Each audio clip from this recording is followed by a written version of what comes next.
Hey, what's up everyone? Morey Croson here, and today we're going to be going over the high jump and what are some of the best techniques you could use in order to really maximize your high jump. We're going to be using drouin and mutaz, essa, barshim as really the two primary people we're going to be looking at their mechanics in order to really understand what you can do within your mechanics to optimize your jump. So as always, if you like the information, go ahead and click that thumbs up down below. Subscribe to the channel if you haven't already. If you have any questions or comments or even recommendations, go ahead and leave those in the comments down below. We're going to hop in the video right now.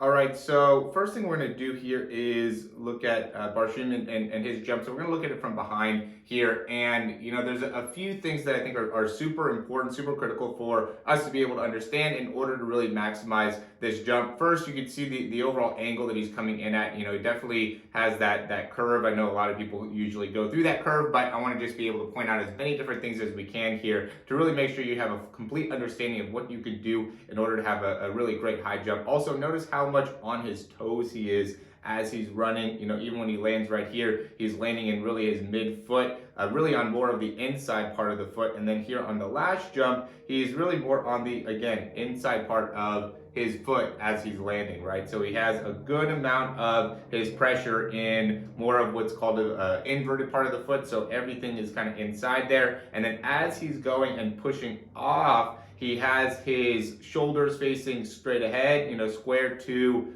that was a crappy arrow. He has his shoulders and body facing straight ahead. He's also going straight up with that knee. He's also reaching over with that front side arm there, his right arm in this case, and really trying to, get that shoulder and head up over. And then from there, he immediately goes into extending, right? So he gets that hand and head over.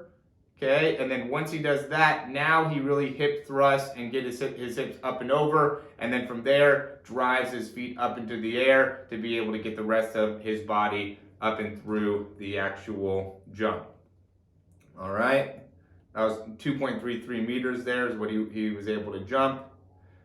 So drouin is a little bit different, where he comes in with more of like a bounding type of a run there. Then the last segment he gets more of the acceleration, and then when he's going, he's a little bit different with his feet, and it just shows that there's really a wide variety of different movements you could use in order to really get this high jump maximized. So you can see he's not as much on the inside part of the foot, he's almost more on the outside part of his foot. So he's like the reverse, he's kind of the opposite there. As he's going, he's pushing more straight up, where you can see that barshim was more on the inside part of his foot, so more of his momentum was going towards the actual high jump here. But you can see with drouin, what he's doing is he's more keeping his body mechanics straight up, and then he leans more as he's actually pushing off, right? So he leans with it more of his upper body, and then he pushes his toe out to the side. So he's more pushing his body that way, where barshim more use straight vertical forces in order to get off. Obviously, both of them are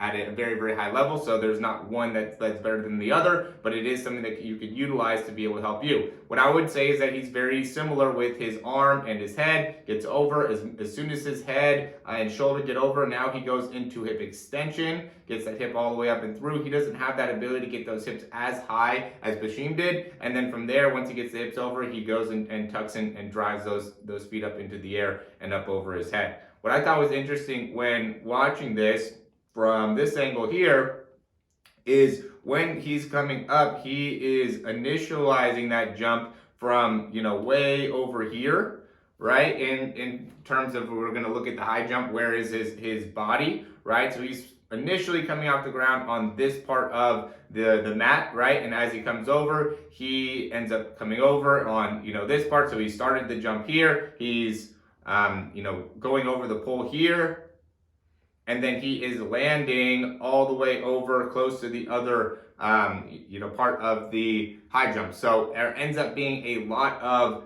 lateral movement happening during the jump. Even though it is a vertical test, he is moving a lot sideways as he's going through the movement, which I thought was very, very interesting to be able to see. Now we'll go back to barshim. Now, one of the things that's interesting with barshim, if I'm going to real quick go back to drouin, when drouin's pushing off, and jumping, he is inside, this line here, and I would say he's pretty close to, the actual high jump when he's leaving the ground, where if we go and fast forward again here to barshim, notice that when he's approaching, he's a little bit further outside, right? And he's a lot further away. So his movement pattern, again, is a lot more vertical, and he's going more that way as he's coming off and not going as much kind of sideways as we saw with Drouin, right? So you can see how he's jumping and he's getting a lot of movement forward as he's going up over the pole there. A lot on the inside part of the foot again.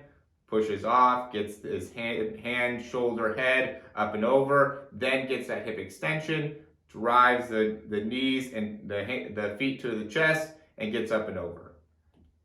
All right, we're gonna go and look through one more here. Or no, we'll do two more. So we're going here, let's look at the other angle, here from the side. You can see here with the landing how far out in front the foot is in comparison to the hips. He gets a ton of ability to now create force into the ground as he's coming up, and even when he's pushing off, you can see that he's able to get those hips right up over the toes. So he's getting super vertical in that push off there, has a ton of range of motion through the toes, ton of range of motion through the feet in order to maintain that vertical motion. And again, he's able to keep everything very, very facing straight ahead. As he pushes off, he kind of turns that foot outwards and turns that knee inwards. That creates a little bit more internal rotation within the hip. That will keep some stability within the hip as he's leaning over to the side with the spine, and will help him in being able to generate still a large amount of hip range of motion while he's bending within the spine. So now once he gets that spine up and over, he's able to get those hips all the way up and through. And part of that has to do with that internal rotation that he created when he was coming off the ground there. We'll go last one, again with Drouin.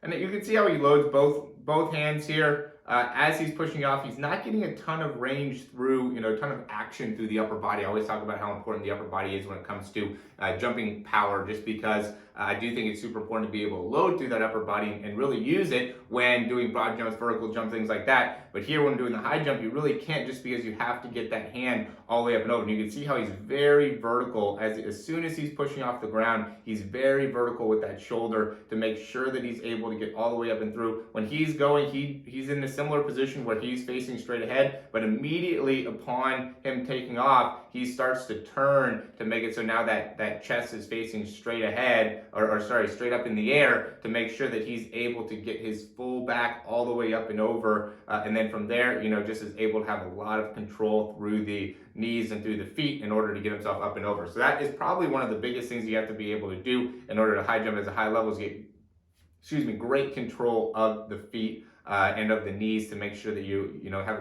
a great understanding of where they are, to make sure you don't bump that as you're coming up and over. Even though I see most people kind of hit it with their shoulder or like their butt, but it does seem like being able to get it over with your feet and the knees is a critical part as well, to be able to really get to these high levels. These are obviously Olympic level high jumpers, the guys that are able to achieve this at the highest level. But I'm sure a lot of you guys are more on the novice level, trying to figure out how to get yourself up into these higher level overall performers. And the big thing that I have to say for everybody, the reason I do these breakdowns is because I think that the video analysis is such a critical part in being able to really make a lot of big improvements within your performance. And so if you could just look at your, after watching this video, seeing some of the parts of the foot mechanics and the position of the foot in comparison to the hip, and the ability to bend the spine, and when to bend the spine, and when to stay vertical with the shoulders, and when not to stay vertical with the shoulders, and how and when to turn the spine, are all small little critical details that make a huge difference